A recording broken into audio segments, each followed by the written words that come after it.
Hello, YouTube. My name is Sniping Fun, and I welcome you back for the next top 10 list on my YouTube channel.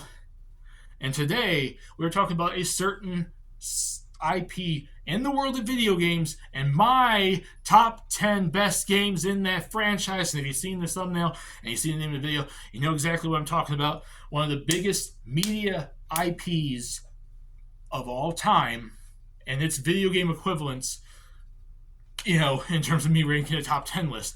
And that's the world of James Bond, the world of 007 from the original book series from Ian Fleming, movie series since the freaking 50s and 60s, and countless video games since I think the 80s is pretty much when it started. And there was numerous video games that people cherished and loved because the James Bond franchise was just that big.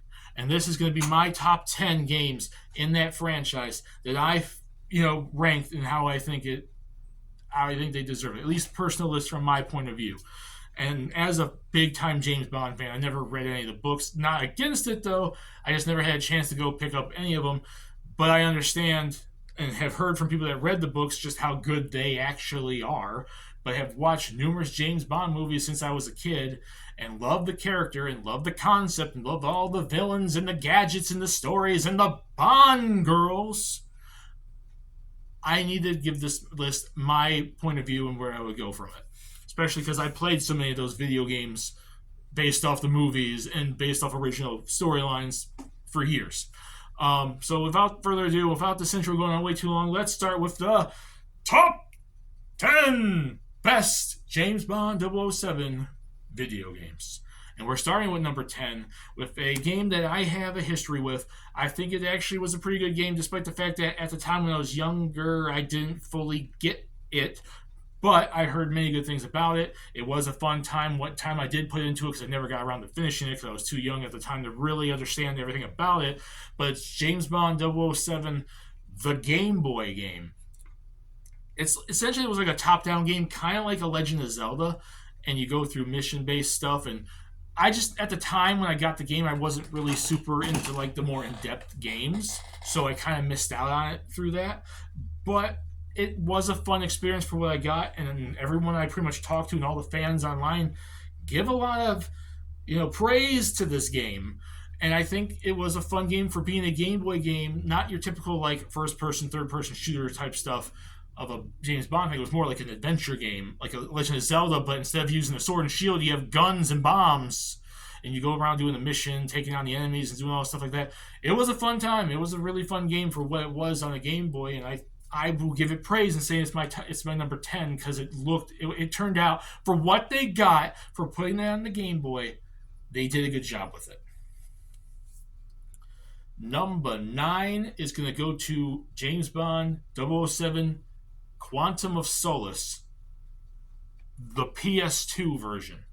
I wasn't the biggest fan of the 7th generation version of that game, the one that was a first-person shooter on the Wii, PS3, and 360. That game, it was okay. It wasn't the greatest thing in the world. It wasn't absolutely horrible, but the PS2 version was a third-person shooter, handled much better, kind of followed the movie a little bit more, despite the fact that Quantum of Solace is probably one of the weakest Bond movies of all time. But it was fun, and it made it work in a third-person shooter on the PS2. And because of that, I put the PS2 version over the other versions. Because while those versions aren't horrible, this version stood out being something different. And I think it being something different and more of a style that at the time fans were used to with From Russia with Love and Everything or Nothing. I think that kind of worked. You don't always need to make Bond a first-person shooter. A third-person shooter works sometimes too. And I think it worked better here with this version of the game. Number 8 is going to go to 007 Agent Under Fire on the PS2, GameCube, and Xbox. One of my first games when jumping to the 6th generation. One of the first games I got on my PS2 when I jumped to the PS2 was one of the first games I got alongside Jack and Daxter and Maximo, SSX Tricky, and SmackDown Just Bring It, was 007 because I was liking 007 games at the time. I liked GoldenEye a lot. I liked World Is Not Enough on the N64. I played 007 Racing. I was playing 007 games, and I'm like, cool, a new 007 game. I'm getting a new system. That probably should be one of the first games I pick up for it.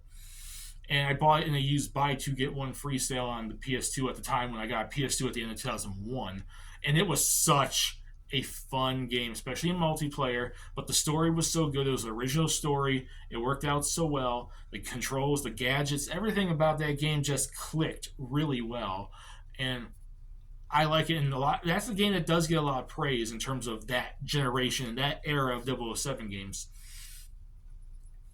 We are at number 7, and it's going to go to 007 GoldenEye, the Wii remake.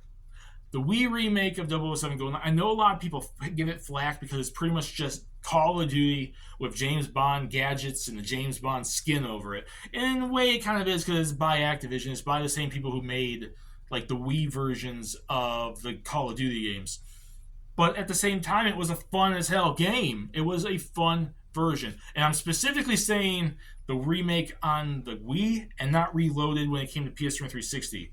There's a reason for that. The Wii version's better.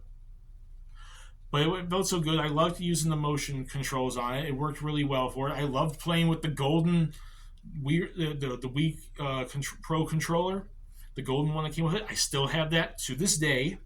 It was such a fun thing to see that in gold. The gameplay was pretty cool.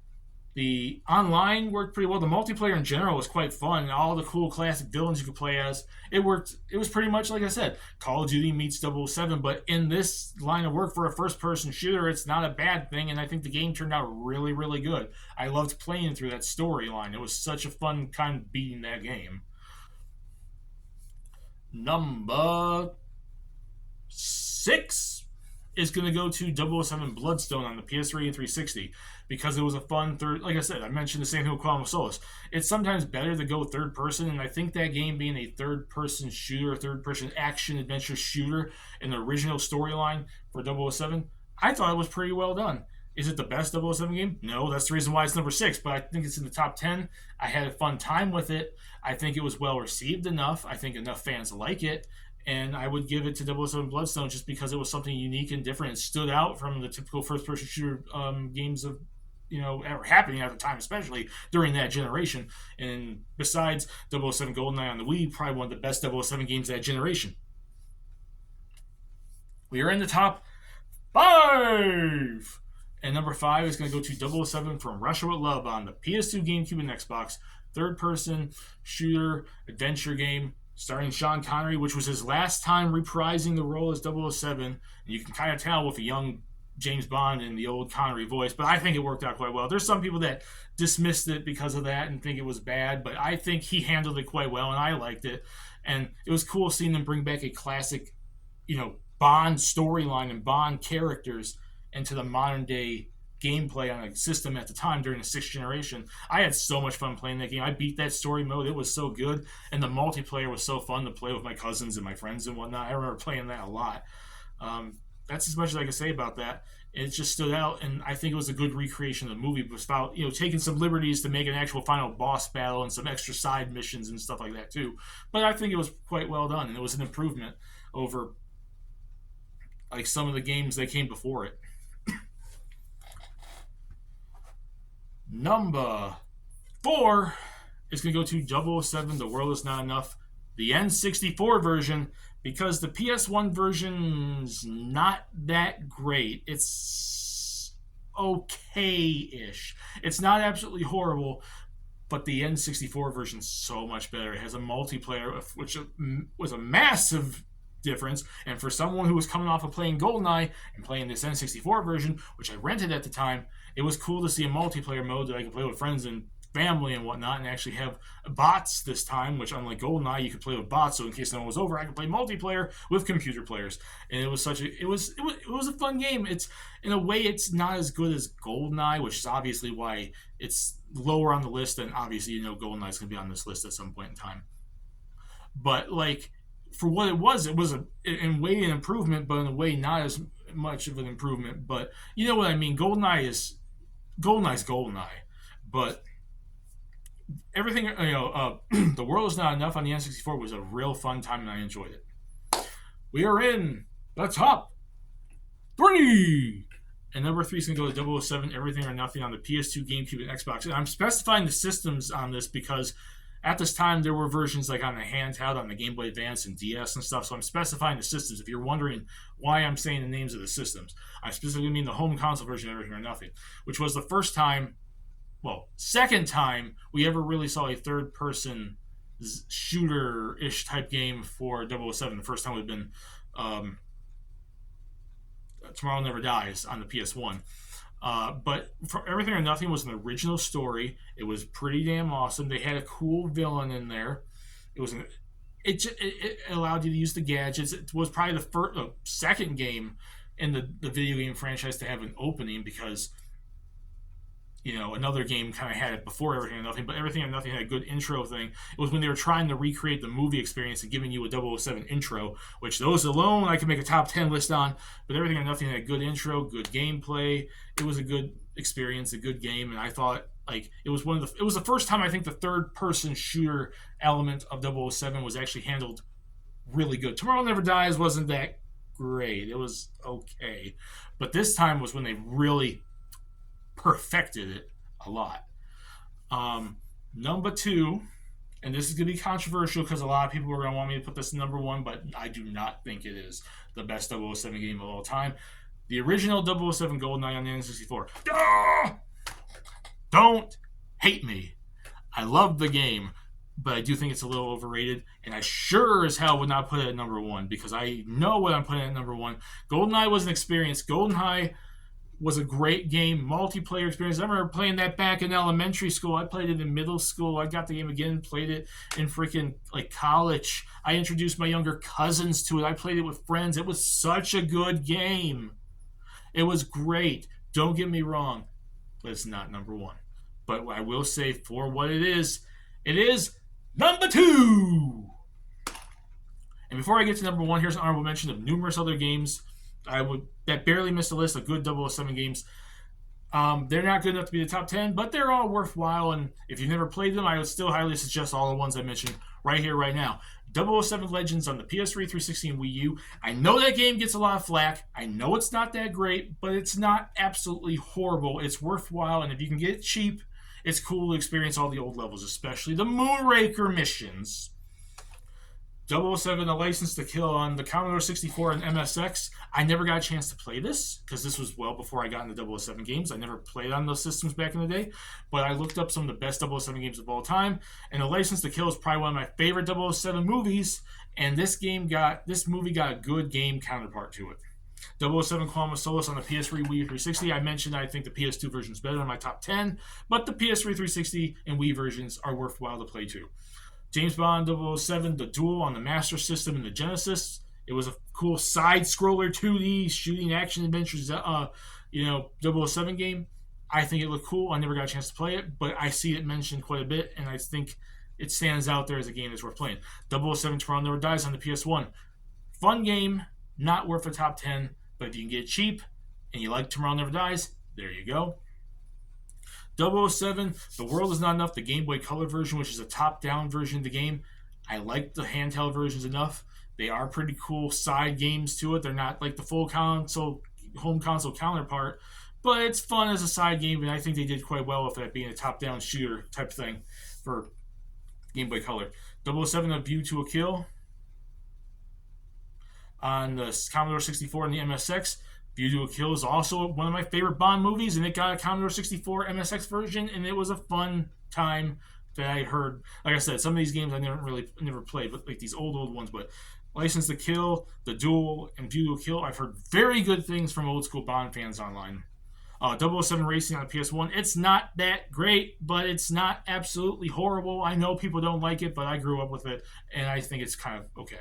007 Everything or Nothing on the Game Boy Advance, because that was a fun side game, just like I mentioned, World's Not Enough on the Game Boy Color. 007 GoldenEye Rogue Agent on the GameCube, PS2, and Xbox, because it's not that great, but it did introduce a lot of like the old school villains into a new format. It was really fun for multiplayer, and as much as the story is stupid, it makes no sense, the GoldenEye stuff making no sense, I thought it was not a half bad game. And 007 GoldenEye Reloaded, the PS3 360 version, because it's still okay. It's not great. compared to the Wii version. The Wii version was faster. They slowed down the PS3 360 version a little too much, and it hinders the game, in my opinion. But it's still not absolutely horrible. So if you get a chance to play it, play it. And drum roll. The number one game, and it should be damn obvious because it's one of the most well-beloved games in the franchise, and I've not mentioned it on the top 10, 2 through 10, or the honorable mentions. It should be obviously what the number one is. 007 Nightfire on the PS2, GameCube, and Xbox, because Nightfire was pretty much the first really, really, really big cinematic game.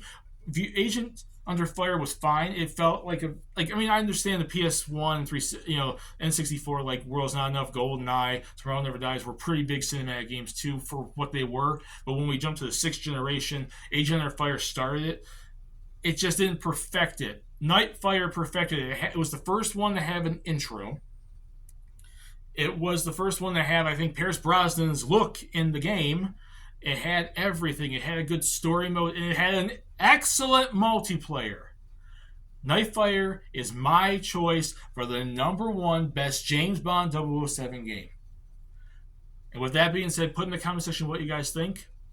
Do you guys agree with my list? And what games do you think I missed? What 007 games do you think I missed from this list that you think personally should be on it? We can discuss it down there. Have some fun. My name is Snipers Fun. Peace. Please subscribe if you want to. Have a lovely day. And I'll see you all later in the next video. Bye, everyone.